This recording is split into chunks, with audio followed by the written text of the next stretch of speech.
Chapter 11. The Vision. Lights at Night. Justin.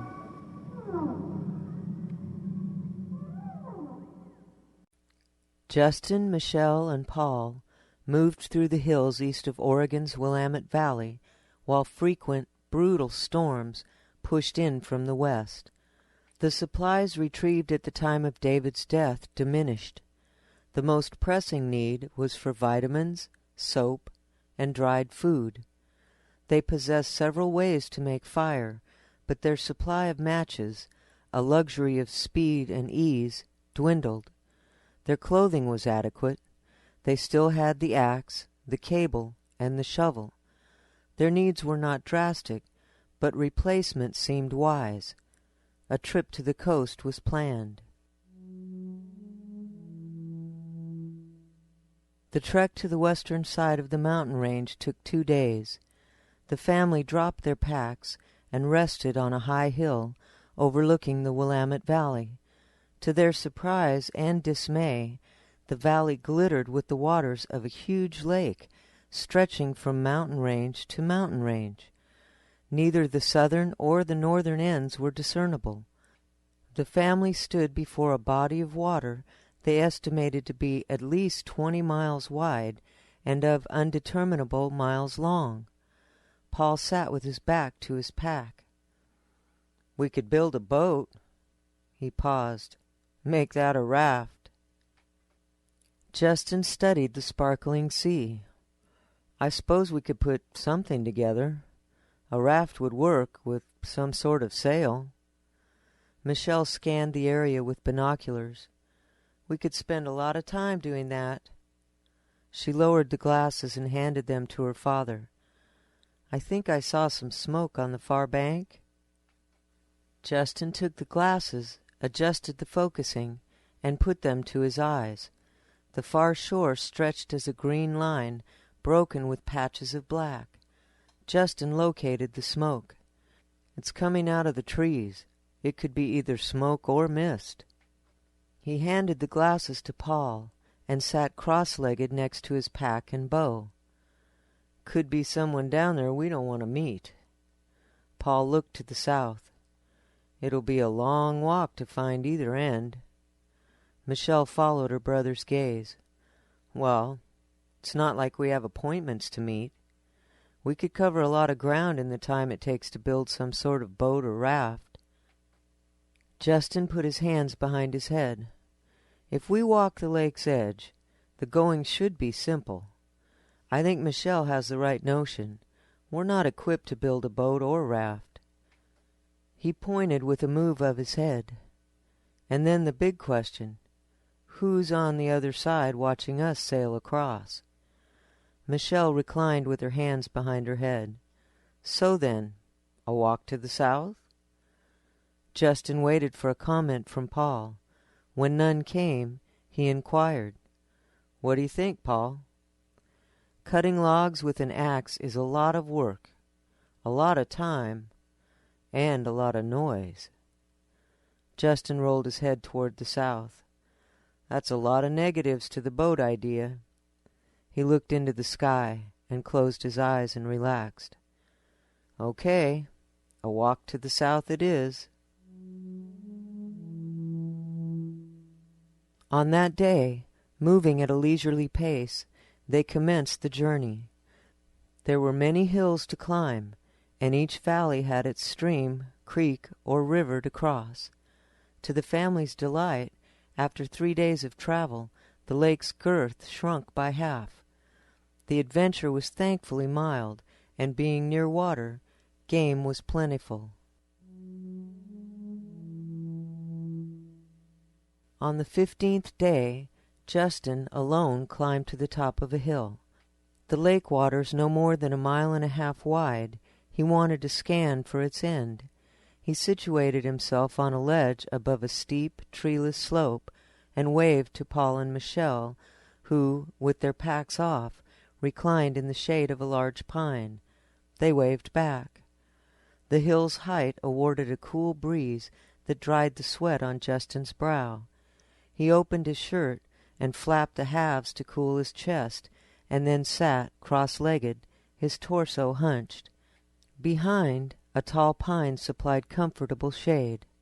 "I smell like 2 weeks of albacore fishing." Justin looked down at his children.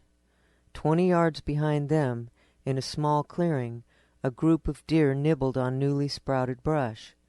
That being the only activity, his attention returned to the lake, and he relaxed in the momentary isolation.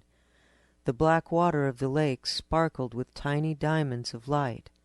Large stones, half hidden by tall pines, sporadically dappling the lake's steep edge, appeared as boulders of jade with their blankets of vibrant green moss.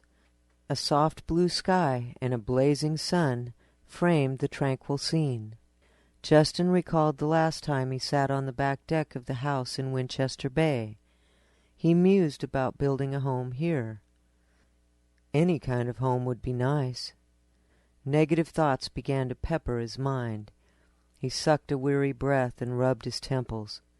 Enough of that. He squinted and shaded his eyes. Even without binoculars, he saw the lake's end. Moments later he pulled the binoculars from a pouch on his pant leg and unraveled its cord.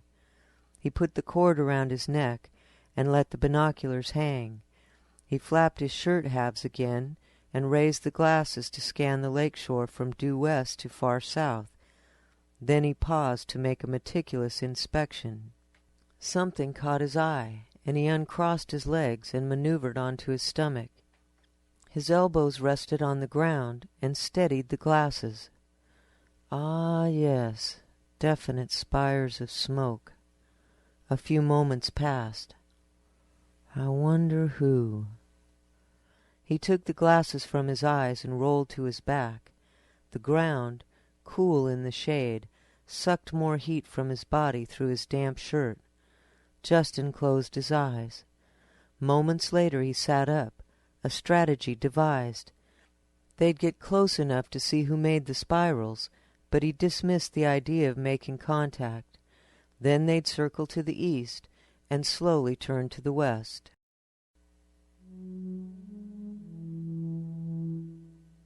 Justin descended the hill and sat near his children in their shady place. He took a few moments to catch his breath and drink some water. Well, the end of the lake is occupied. Smoke in the sky. Michelle rose up on one elbow and looked at her father out of the corner of her eye. Are we going to take a look and see who they are? Justin leaned over and pulled a piece of jerky out of her pack. Paul sat up and threw a small stone at Michelle. Why even get close? Our policy is to avoid everybody. Justin spoke with the jerky sticking out of his mouth. True, but I want to see who's there. We're not going to make contact. Michelle picked up the stone Paul threw at her and threw it back. Perhaps things will look good. Justin ignored the implications. We get close and see what we can, and we do it at night. He chomped on the jerky. Best to know what's there. We may need to make a wide circle, or perhaps a small circle would suffice. He swallowed the meat in his mouth and bit off another piece. We could save a lot of time and effort if we could cut through.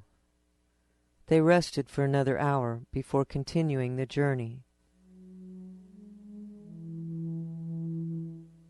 The next night, the trio moved to within binocular range of the southern encampment. Paul stood near his father, who held the field glasses to his eyes. I smell goons. Justin put the glasses in his pocket.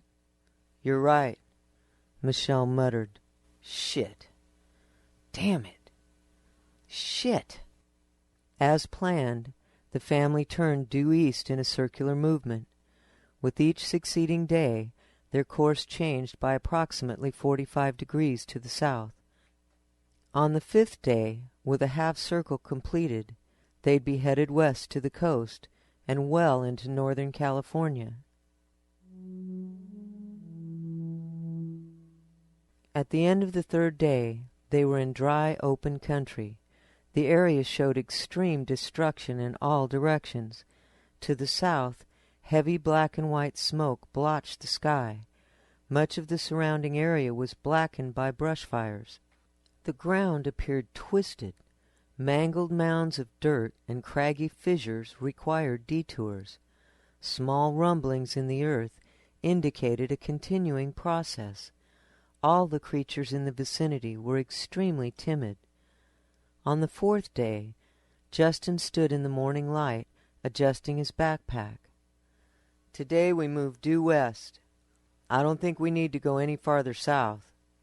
He smiled. "Besides, our mother sea awaits our arrival." Paul took the lead. He turned around and walked a few steps backwards.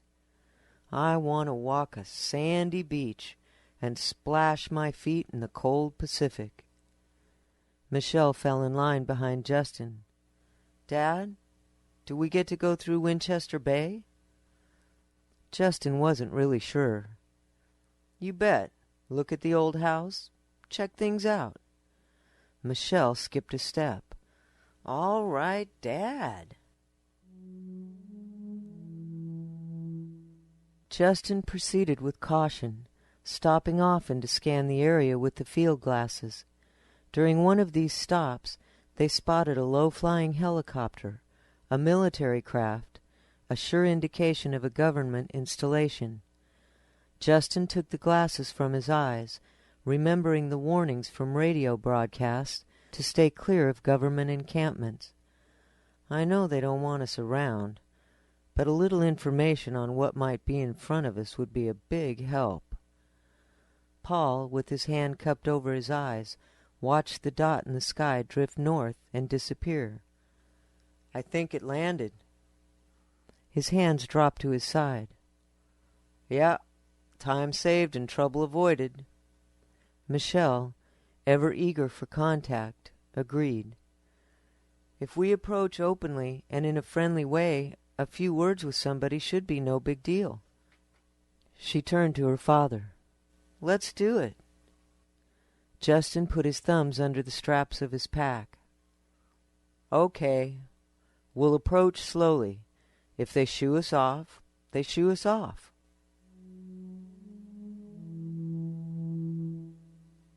After a few more miles across flat land, they stopped, and Justin again studied the area with the glasses.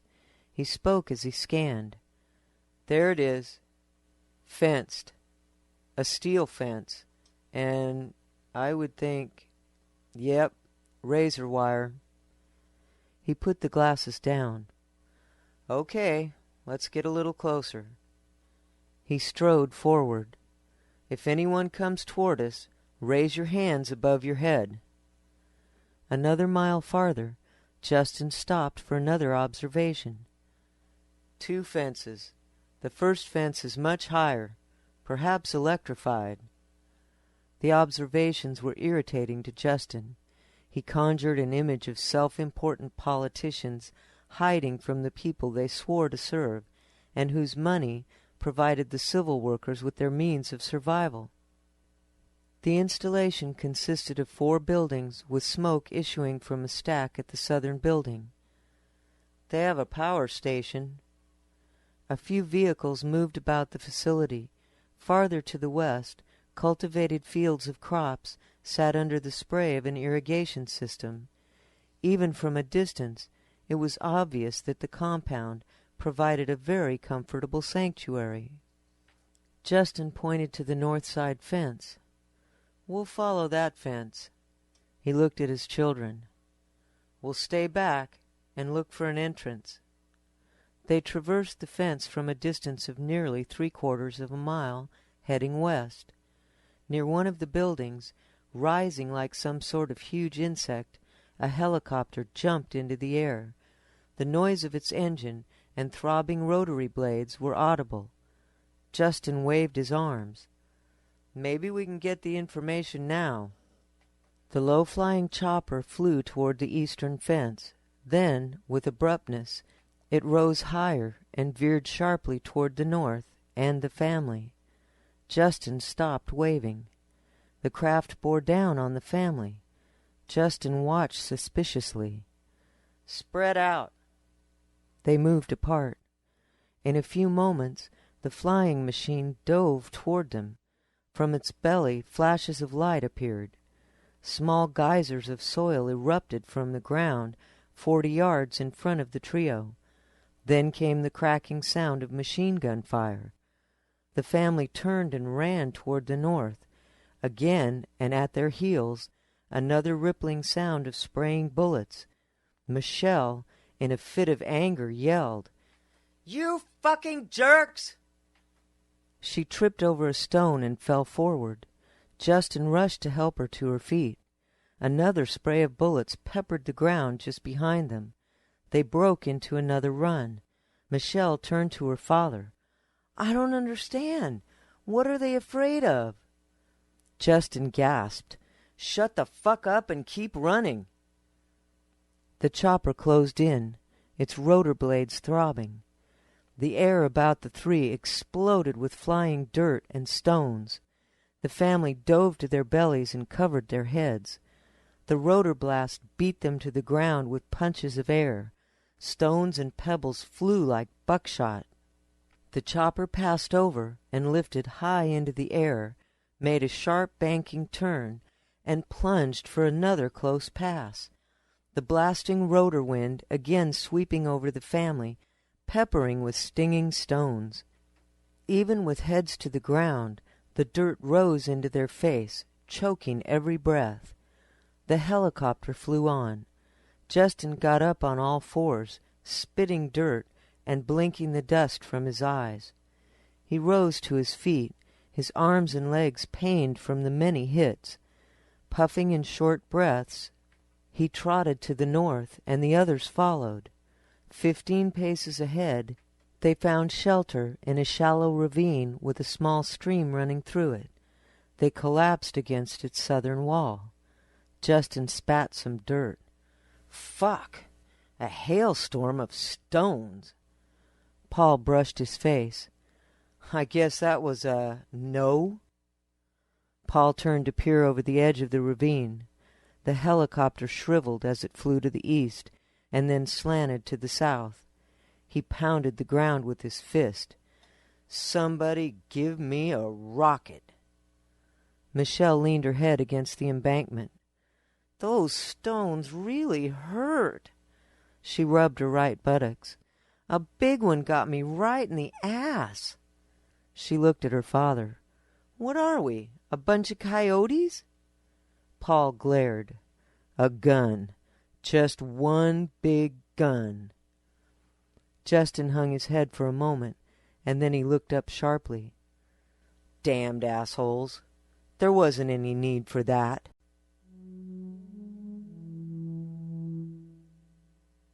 After a short rest, the family regained their composure, anger subsiding into blues. Justin knelt at the stream and splashed water on his hot face. Evidently, that was routine for them. He got up. "Let's follow the stream for a while." Paul and Michelle muttered something to one another, and in a single file followed their father. The family stayed in the ravine and occasionally looked over the edge to check their proximity to the government installation. They were moving gradually away from the site, and in general, westward.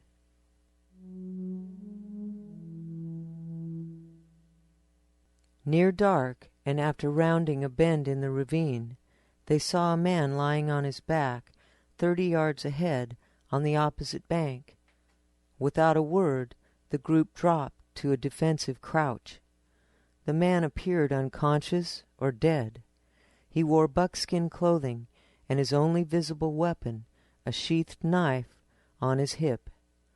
A dark stain on his lower chest indicated a wound. Quietly, the family moved to the man's side. Paul and Michelle watched as Justin made an inspection. He pried one of the man's eyelids open. The dark dot at its center contracted. "He's alive." Justin turned his attention to the stain. A small hole at the center suggested a bullet wound. He pulled the man's knife from its sheath and cut a slit through the bloody circle. With his index fingers, He spread the slit. Large blood clots clung to the lower end of the wound. "It's a bullet wound." Justin released the garment and sat back. "If it came from that chopper, it's high caliber." He lowered his head. "I don't even want to look at his back." A moment later, Justin took another look inside the flap. Blood flowed in a tiny trickle from thickly gelled clots. "He's been lying here for a long time." Justin again sat back on his haunches. "He'll die soon." He rubbed his chin, closed his eyes, and envisioned flashes of light at a chopper's underbelly. An unsuspecting traveler waving an arm in greeting. Warning shots are poorly aimed, and a piece of hot steel drives a man off his feet with great force. Justin opened his eyes. "What's keeping you alive?" He pondered the calm, dirty face and was swept with sadness. Justin's gut tightened with an inkling that he knew the man. "We'll stay until he's dead." He paused. "Get enough wood for a small fire." Paul and Michelle dropped their packs and left without a word. Justin dropped his pack, went to the stream, and cupped water in his hands. Back at the man's side he washed the ashen face and dripped a few drops into a gaping mouth. As if fed a magic potion, the man's face contorted and both eyes opened, the right pupil opaque with death. The man's mouth moved, and Justin leaned forward to catch the weak words. "Justin!" Justin shuddered, but held his position. "Justin, go southeast. Good place. People." Justin slowly settled back on his haunches and watched the living eye cloud. Justin again closed his eyes, and his mind lit with the dim glow of violet light. Rippling lines appeared and formed an image of the dead man's face. Beautifully, its deadness dissipated. The face smiled and receded slowly into the violet light. "Destiny, Justin. Destiny." Justin opened his eyes. He smiled and repeated some of the dead man's words. The southeast, a good place, and people. Justin raised his eyes to the sky and saw Paul and Michelle standing on the rim of the ravine, firewood in hand. Paul dropped his load close to his father. "Is he dead?" "Yeah, just a moment ago." Michelle slid down the slope, cradling her wood. "You mentioned the southeast and people? What's that about?" Justin looked at her blankly, his mind stumbling. He blinked, and the words flowed as if compelled. "He called me Justin. He told me to go southeast. He said there's people there." Justin got to his feet and smiled at his children. A compulsion burned in his mind, but the insight felt awkward and coated with fear. He climbed out of the ravine and stood next to Paul. "Jump down and hand up the body. The shovel, too. I'll take care of this myself." He avoided his children's eyes and said nothing. Paul jumped into the ravine. He knelt down, pulled the man's torso onto his shoulder, and stood up. Justin grabbed the man's collar and pulled him over the ledge. Michelle handed him the shovel. The siblings watched their father drag the man away. Michelle turned to Paul. "That was strange. He knew Dad's name?" Paul kicked at the firewood. "I guess." He frowned. "I hope this doesn't change things." Michelle's eyes squinted. "You don't think he's going to do what the man said?" Paul's cheeks puffed as he exhaled a breath. "Let's move a little way from here and build a fire." They moved to another location, built a small fire, ate a bit of food, and waited.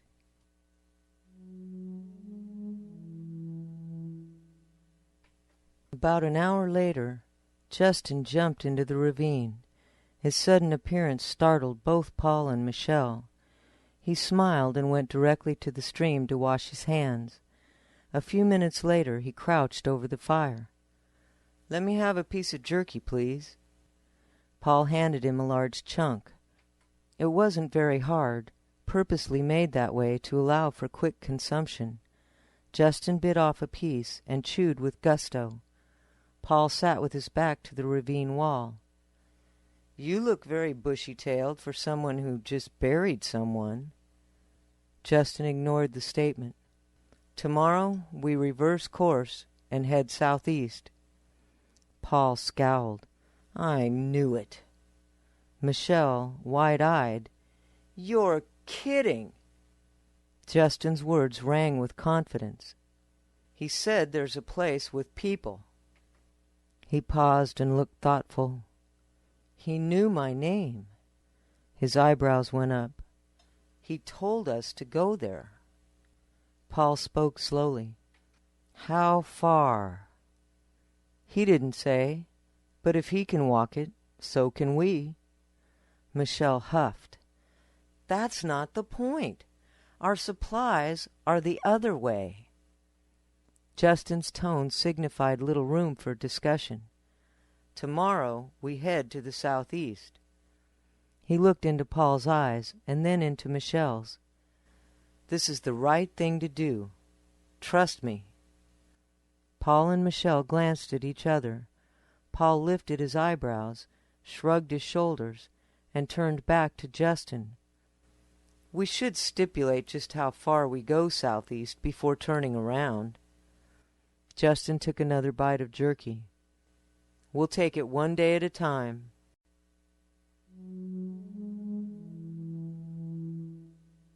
The next day, well before first light and without a meal, the trio backtracked through the ravine.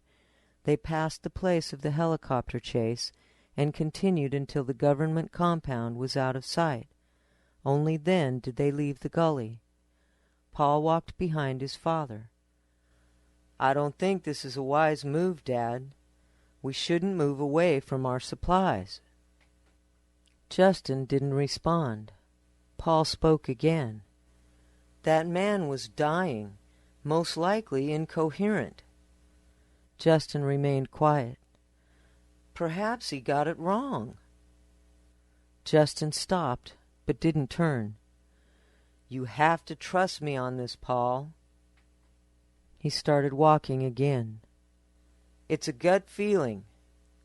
He took a few more steps. "I can't explain it, but we're doing the right thing." He flapped his left arm. "Besides, getting to Winchester Bay wasn't a guarantee." Michelle strode to Paul's side. "But we were heading towards something we knew was there." Justin stopped and turned. "The place to the southeast is there. I touched a man from that place." He turned and walked on. The conversation was over.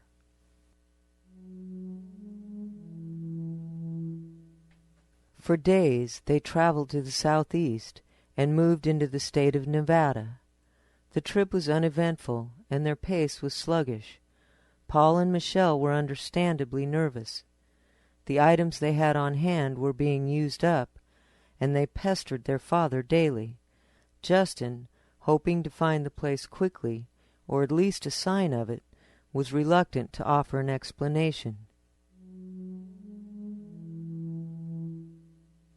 The area they traveled was once populated, and they found food and a few supplies. On one occasion they found an abandoned vehicle, which they ran until exhausting its fuel. From time to time they sighted other people. However, they were too timid and rushed away at first sight.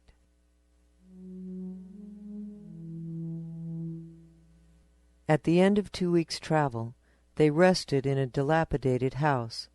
Michelle went over to her father and sat down next to him. "Dad, isn't it time to turn around? Every step we take to the southeast will have to be repeated on the way back." Justin studied her eyes. "I know what you're saying, but I am sure we're on the right path." Michelle lowered her head and looked at her feet. "I don't really fear for my life, Dad." She lifted her head. "And I don't see any likelihood of getting any of the things I once wanted. They simply don't exist anymore." She looked directly at him. "But the way we die?" Her eyes saddened. "I don't want it to be starvation or... What if we get separated?" She pointed to the north. "Back in Oregon, we might have been able to find each other. Here, we'll be... just lost." A few moments went by and Justin took a deep breath. He didn't look at her. "I have no answer to that." Michelle rose to her feet. Her mouth twisted and her eyes glared. "We can't just keep walking south. Who cares about a dead man?" Justin looked up at her. "Trust me. Please. Trust me." "Trust you? Trust you? You're the one talking about logic. Where in the hell is the logic in taking advice from someone almost dead?" Justin got to his feet. Okay. He paused and walked a few steps away and turned back to her. "I had a vision." Michelle slapped her thighs with both hands. "A vision?" "Yes, a vision. Just after he died." Justin walked to the wall and leaned his back against it while folding his arms. He lowered his head. It was all very real. Paul had been resting on the other side of the room and spoke from a sitting position. "And you still think it's the thing to do?" Justin looked up. "Yeah." He pushed away from the wall. "1 more month. I want 1 more month." Michelle's eyes widened. "A month? Another month?" She turned to Paul. "He wants to go for another month." Paul stood up and walked over to them. He looked at Michelle. "He's been right about all the important things so far." He turned to his father. "Right from the start."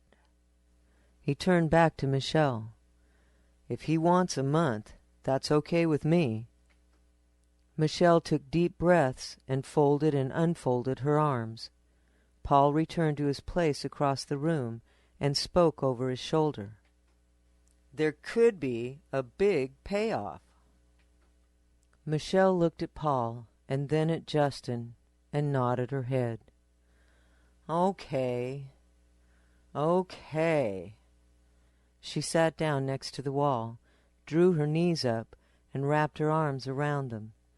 A few moments later she replied, "A month it is. A month it is." Justin sat down, closed his eyes, and checked his doubts.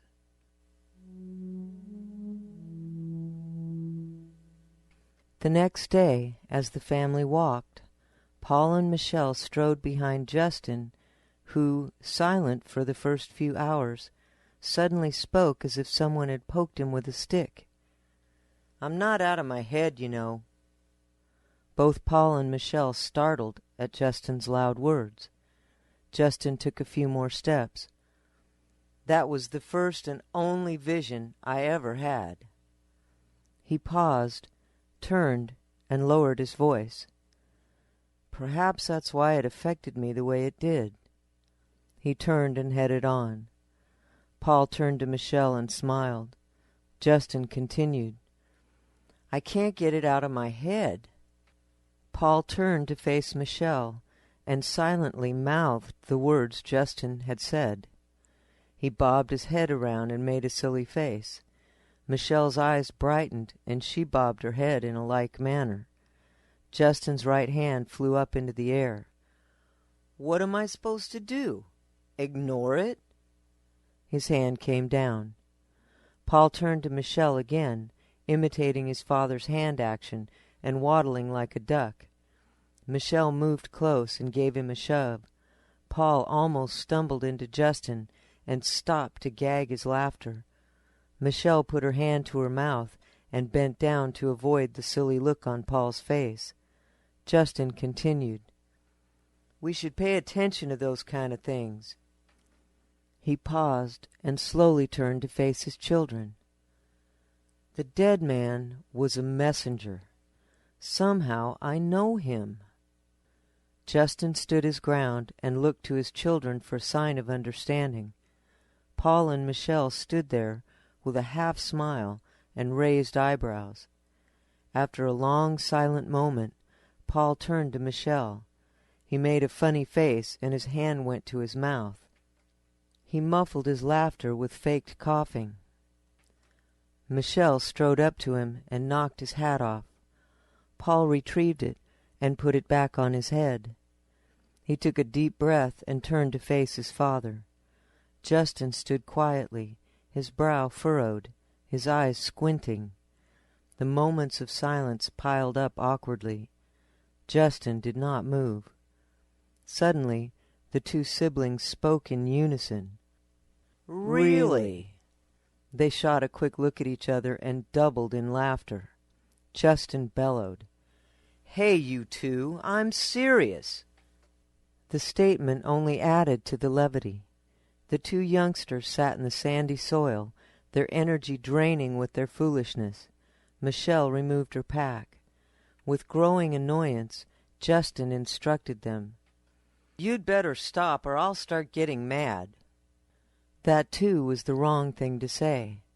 Paul fell to his side rollicking and made some sort of gesture with his right hand. Justin took a few steps to his son's side and kicked some dirt at him. "You ridiculous ass! It's a very important thing."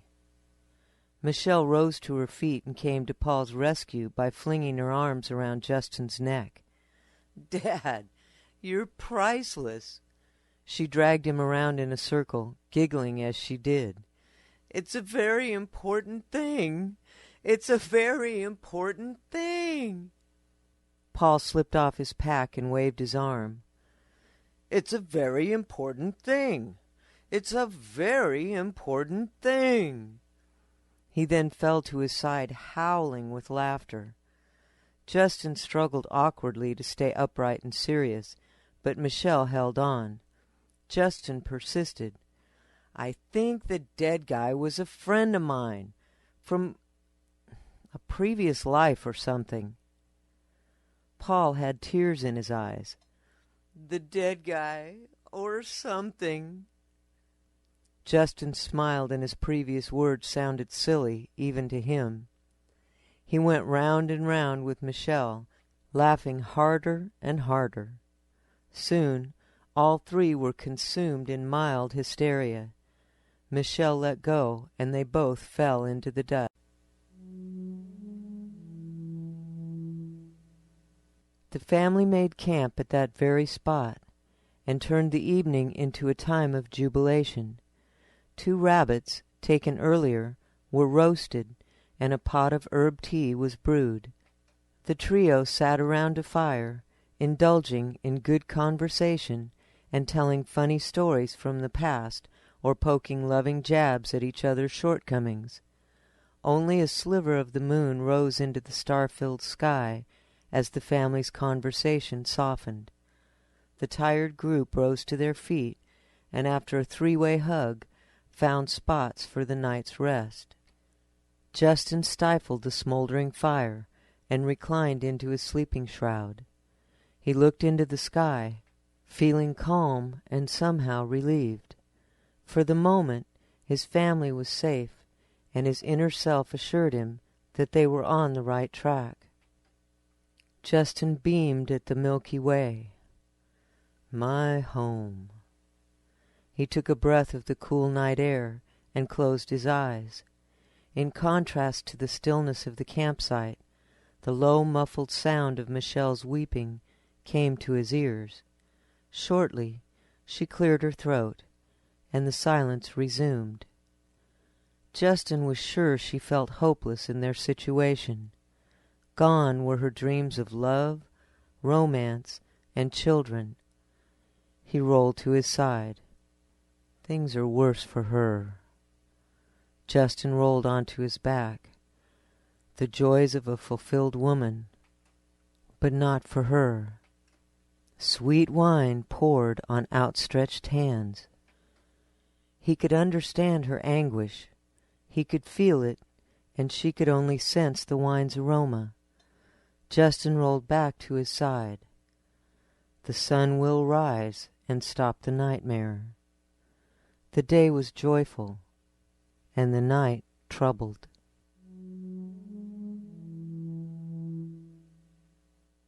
The family would soon be living totally off of the land. The umbilical cord to their supplies stretched beyond its limit.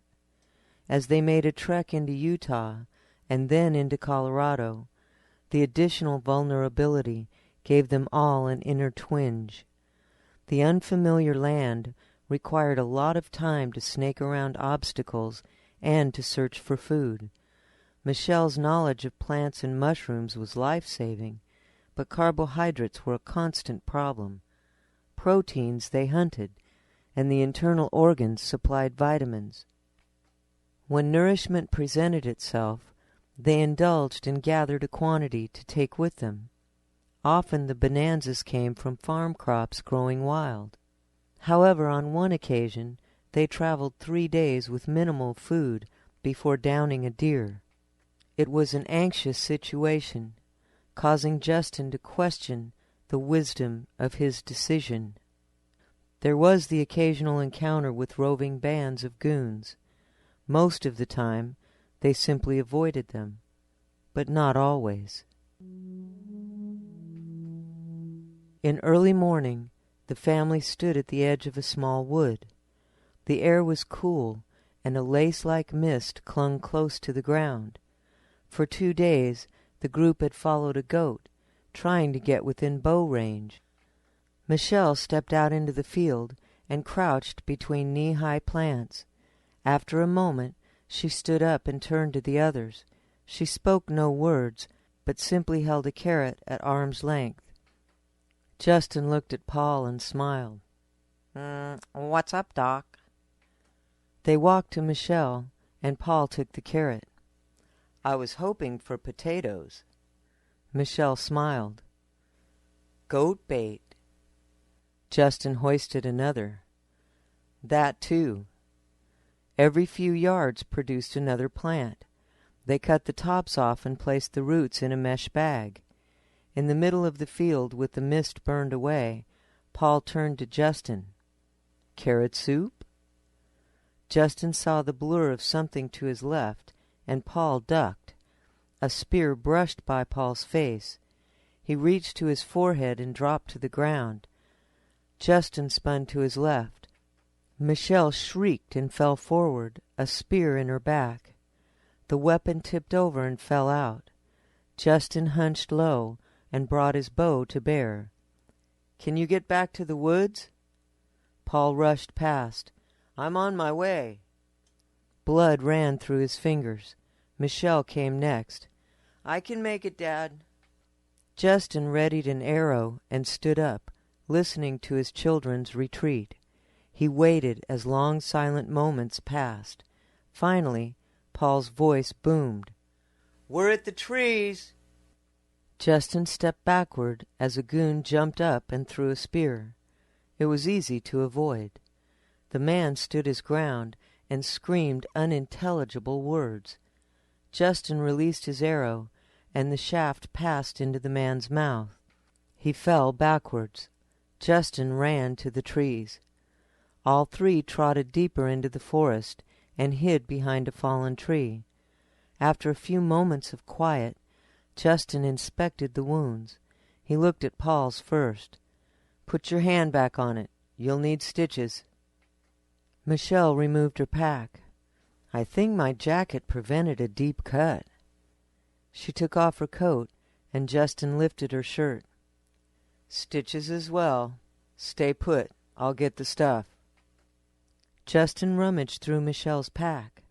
I got it. Justin treated Michelle first. Try to stay quiet and keep an ear for trouble. He took a deep breath. I think they were trying to protect the field. I don't think they'll follow. With the medical chores completed, they headed away, again toward the southeast. The degeneration of the goons continued. Their vacated camps indicated the continuance of cannibalism, and at some locations the use of fire was not evident. With intensified hatred, Justin's family lost all compassion when administering death to the wretched beings. The wilderness produced a new horror, a new death. It came in the form of wild dogs. At first, the canines were shy and scattered. Later, instinct drew them into packs, which stimulated bold behavior. The goons were the dogs' easy prey. Their simple weapons were of little use against a large pack. Justin and his family frequently came upon evidence of such encounters, and it became standard practice to shoot any dog on sight. The canine situation always required consideration at camp time. They picked places easy to defend, and on occasion lit more than one fire. The possibility of encounters at unfavorable times and places was a constant worry. This situation arose in a wooded area of Colorado. A pack of dogs approached from the rear. Their periodic barking served as a warning and convinced Justin that they were being hunted. We need a place before dark. The damned dogs are getting close. Justin turned to the howl of a dog. We need high ground or something. Paul stepped forward. Let's not waste time. He trotted off at a fast pace, and the others followed. By late afternoon, the family arrived at a stream and commenced skirting its bank in an upstream direction. A half-mile later, the waters of the stream split and then recombined, forming an island. The small island, with a single conifer tree near its center, seemed defendable. On the upstream side, a fallen tree trapped a large amount of debris, and the downstream side closed to a point consisting of gravel. Paul pointed to the island. We can set up there. The dogs won't be able to surprise us. He pointed to the upstream end. There's lots of firewood. Justin waded out to midstream. The water rose a little above his knees. It's deep enough. They'll have to swim. Paul and Michelle followed Justin to the island. Justin dropped his pack. Let's get some firewood. He looked around. 2 fires, one at the water to light things up, and one here at the center. He paused a moment and looked at the pine tree. Let's make some torches with pine branches. They won't last long, but long enough. They quickly established their position. With weapons ready, they waited quietly at the center fire. The pack arrived at dark. They came to the water's edge and pranced the shore, shadows with eyes flashing in the firelight. Paul took aim and let an arrow fly. A dog yelped, and the pack disappeared into the brush. I might have nicked him. It didn't sound like a solid hit. The night passed slowly. The travelers slept little and kept their weapons at the ready. It wasn't difficult to stay awake, but always one person stood to avoid unintentional sleep by all. With the rising sun, the situation remained unchanged. The travelers dared not leave the island, and the dogs let their presence be known with barks and snarls. At midday, under a hot sun and still air, the people waited, and the dogs waited. At day's end, clouds moved in. Justin gathered wood and piled it at the center of the island. "With these clouds there'll be no moon tonight, and we burned too much wood last night. The fires will have to be smaller." Justin and Paul walked to the upstream side of the island. Paul voiced a worry. "If the dogs enter the stream, they'll be tiny targets." Justin wrestled a small limb free of a wood entanglement. "And tonight there will be less light." He looked at Paul. "Do you have something in mind?" Paul, his arms loaded with wood, turned toward the center of the island. "Yeah, but let me get rid of this wood." He walked off. Justin soon followed with his load. Michelle arrived from the other direction with more wood. Justin sat in the sand and looked at Michelle. "Paul's worried about something." Michelle sat. "What's up, Paul?" Paul stayed standing. "In the water. The dogs will be small targets, especially tonight with smaller fires." He looked at his father. "If they do try to swim across, I think you and I should wade out to meet them. We could use the axe and make some sort of a club." He looked at Michelle. "You stay and use your bow to protect our rear." He smiled. "And I guess I do mean our rear." He maintained his smile. Justin rubbed his chin. "Sounds good to me." He looked at Michelle. "Yeah, I guess that's good. I can use a torch to light the water." Paul sat down. "I hope we get this over with tonight." Justin got up.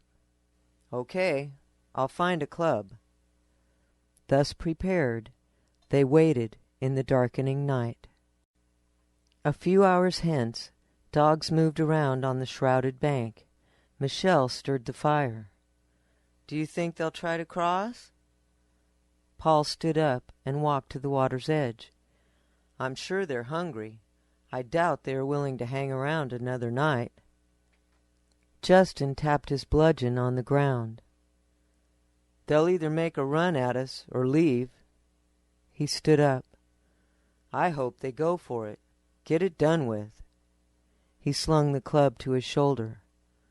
"They might find us later in a bad place." A bush on shore rustled, and a large white dog ran a short distance down the bank and disappeared. Michelle picked up her bow and prepared an arrow. "I think they're making a decision now." An hour passed, and then another. Justin rose to his feet. "Let's see if we can make this thing happen." He did a slow turn. "Everybody find a place to hide." Justin and Michelle went behind the tree, while Paul reclined on the ground nearly at Justin's feet. In no more than 10 minutes there were 5 dogs standing on the far bank sniffing the air. A large black dog was the first to the water's edge. The others followed. Justin whispered to Michelle, "Take a shot." Paul got to his feet. Michelle stepped from behind the tree and fired at a dog belly deep in the water. The arrow hit its mark, and the animal splashed furiously as it floated downstream. Paul and Justin rushed into the water, only 3 yards apart. Michelle ran to the fire and touched a torch to the flame. She took it to the water's edge and stuck it in the soft sand. It blazed up brightly.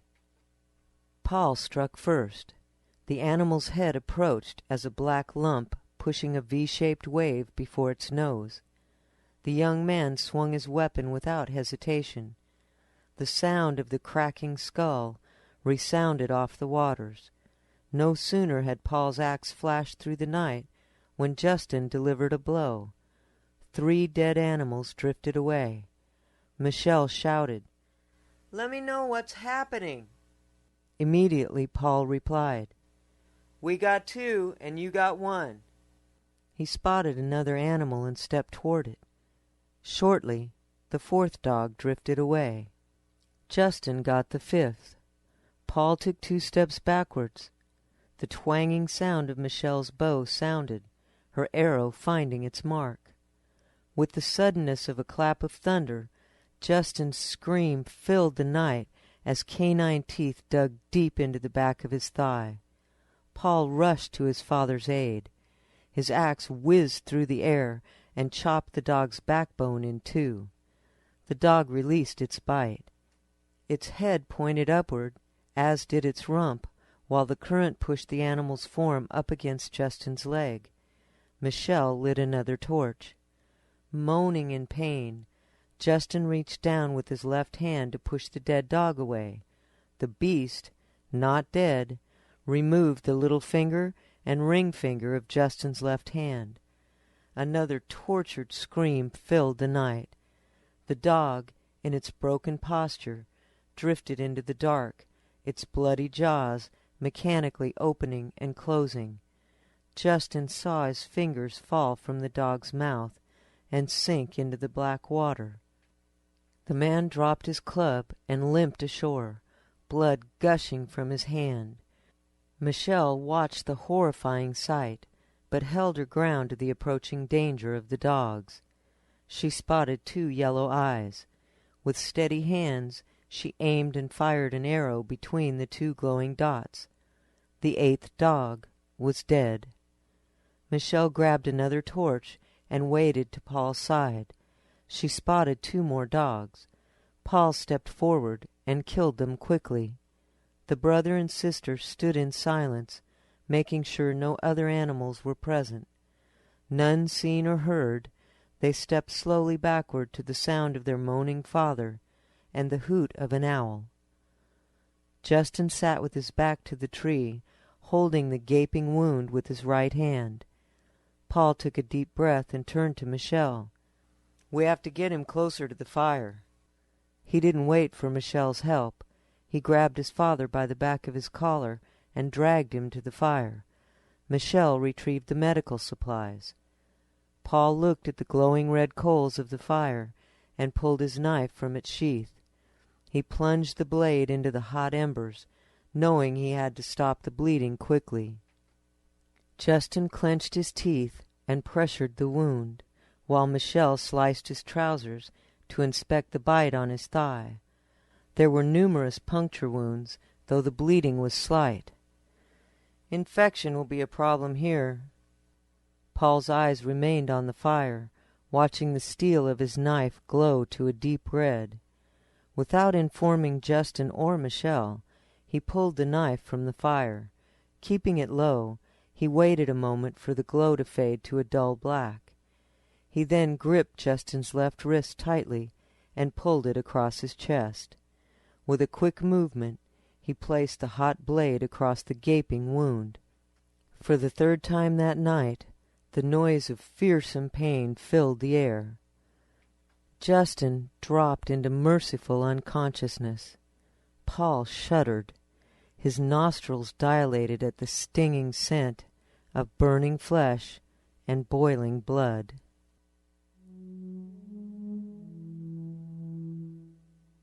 The family remained on the island long enough to allow Justin time to rest and regain his composure. Michelle tended to her father's wounds, cleaning them twice a day with boiled water and antiseptic powder. The hand wound showed clear signs of healing. The leg wounds reddened around the puncture marks and oozed green pus. During the next 4 days, the wounds required lancing.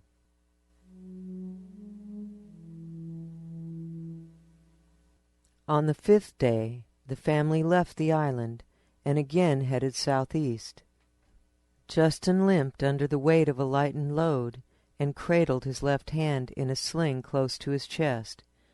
Unknown to his children, his mind swirled with the fear of rabies. Justin and his children moved slowly to the southeast, as instructed with the last words of a dying man.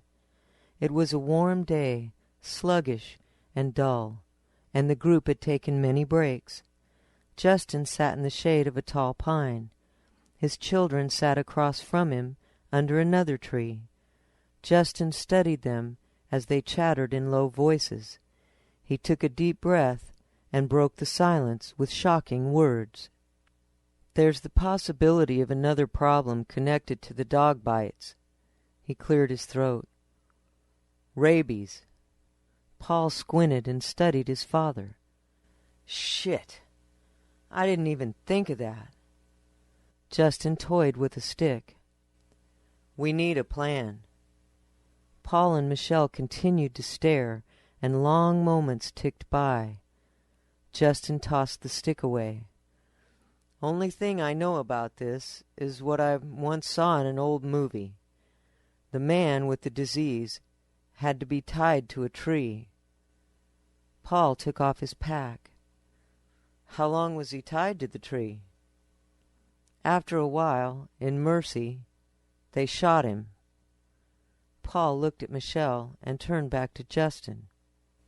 "Hollywood bullshit." Justin tilted his head.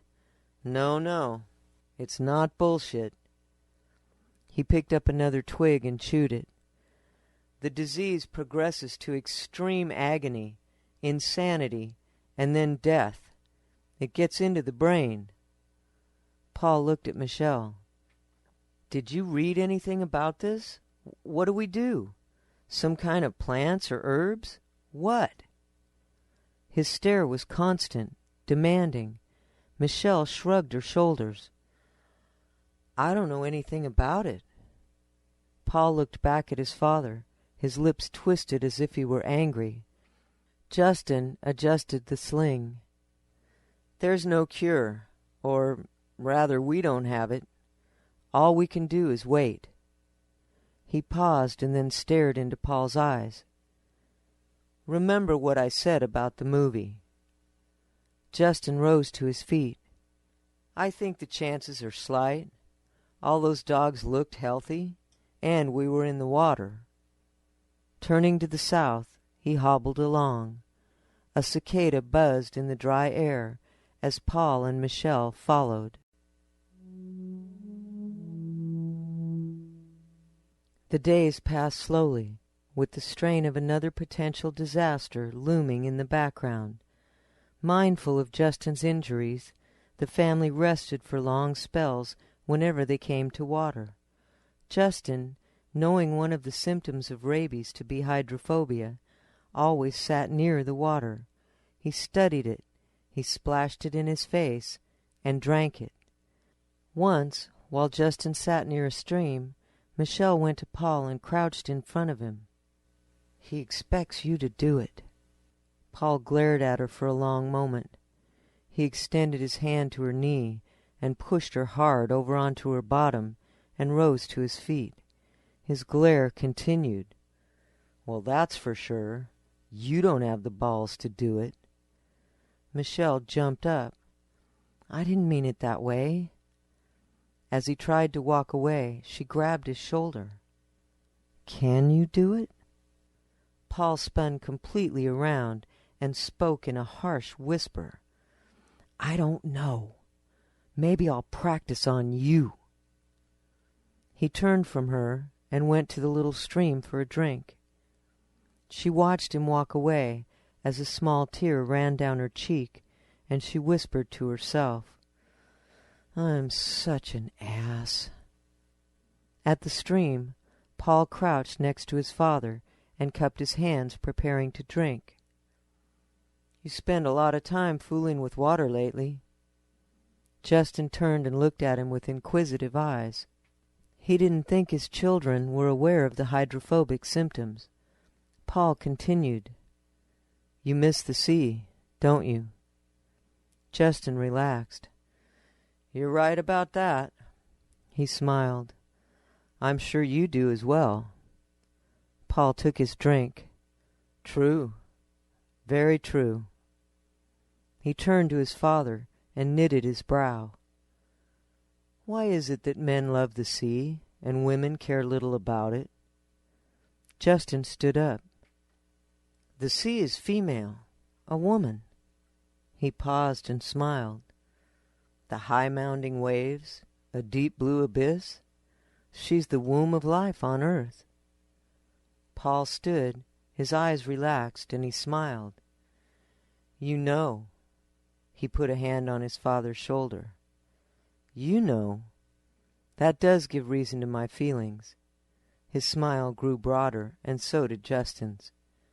Michelle watched, and more tears flowed down her face. In the following days, Michelle, consumed by the dreaded deed, spent as much time as possible with her father. She doted over him, giving him extra vitamins, watching how much food he ate, and always trying to cut short the day's travel.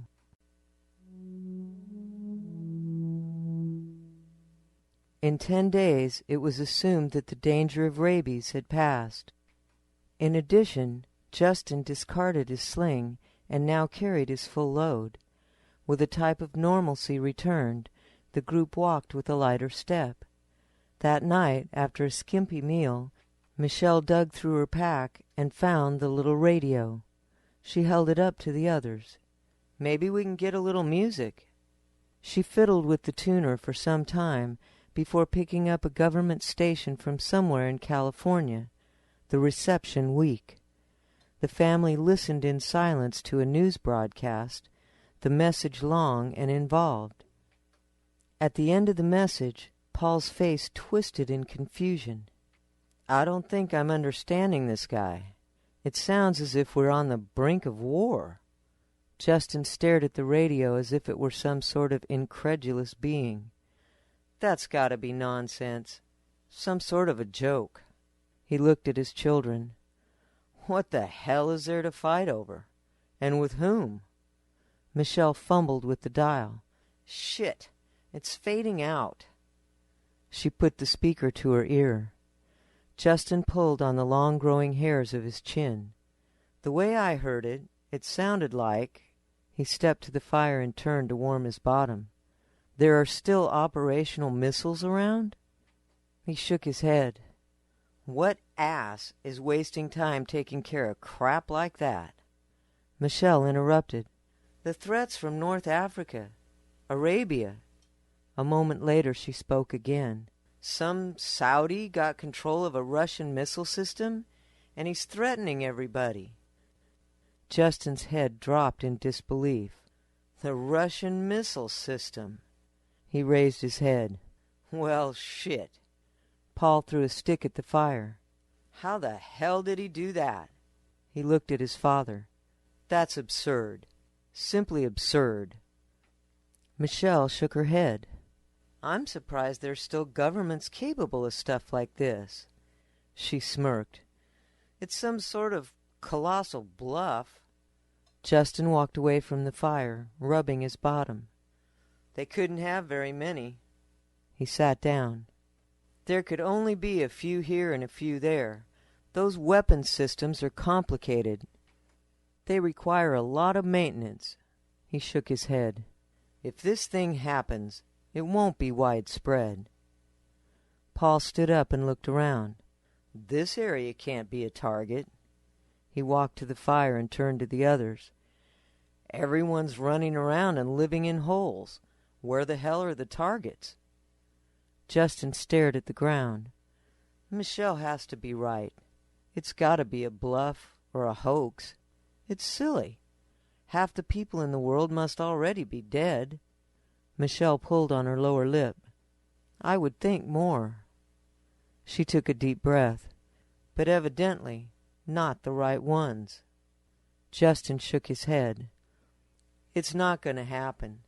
It takes too much organization, lots of teamwork and know-how." The radio message was the subject of discussion for the rest of the evening. In a joint conclusion, they agreed that a missile war, or any war for that matter, at this time was impossible. Sleep came slowly to Justin that night. Wise enough to know that fools still existed, he believed that people with great power were always tempted to use it before it disappeared. Justin whispered, "War to the end." He rolled to his back and looked into the starry night. He located the constellation Sagittarius. "The galaxy's center should be right through there, I believe." He closed his eyes and conjured an image of a massive black hole and plunged into the perceived power. Shortly he drifted into sleep, an adventure for his slumbering mind established.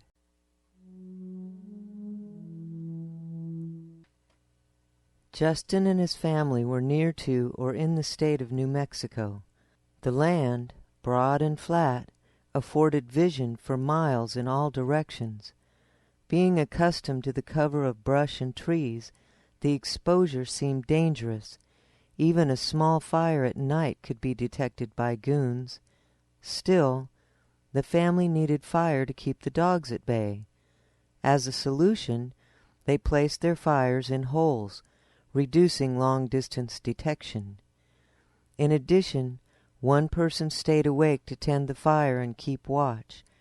This was a taxing procedure, but absolutely necessary.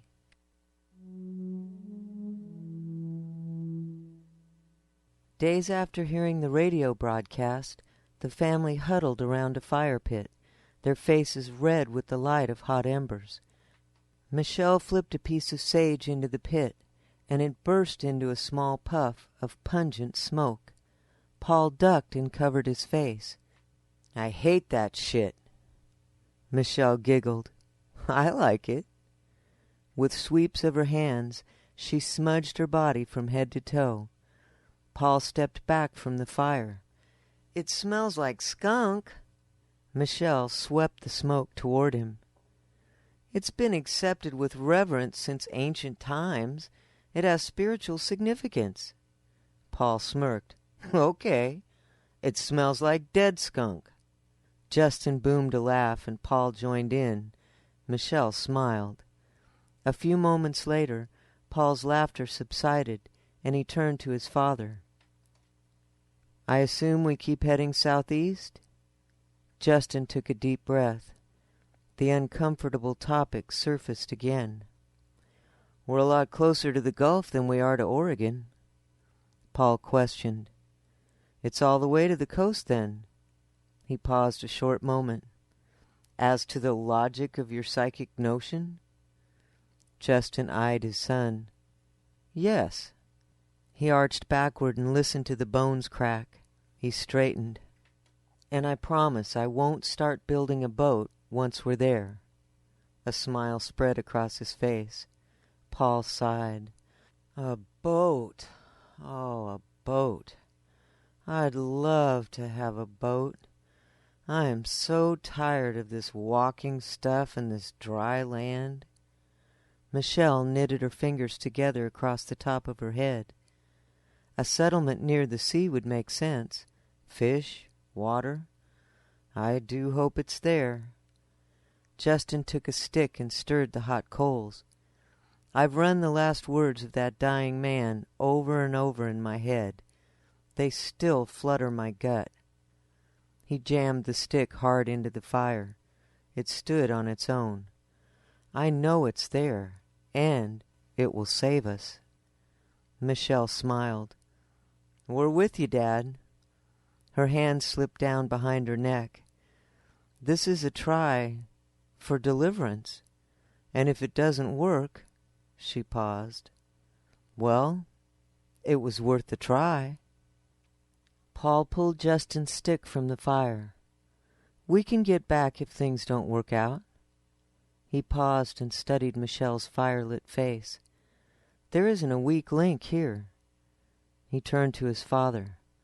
"What the hell, Dad? No guts, no blue chips." Justin picked up his cup of tea. "It's there. It's there." He bowed his head and closed his eyes. Several minutes later, Michelle threw a piece of wood into the fire. "I got the first watch." She raised her eyebrows. "It's late." Paul snarled. "You stirred up that sage again." A short time later, the men wrapped themselves in their sleeping fabric for a night's rest. Michelle sat quietly next to a small stack of wood. After the last piece was used, she would wake Paul for the next watch. For amusement, she toyed with the fire, again using Justin's stick.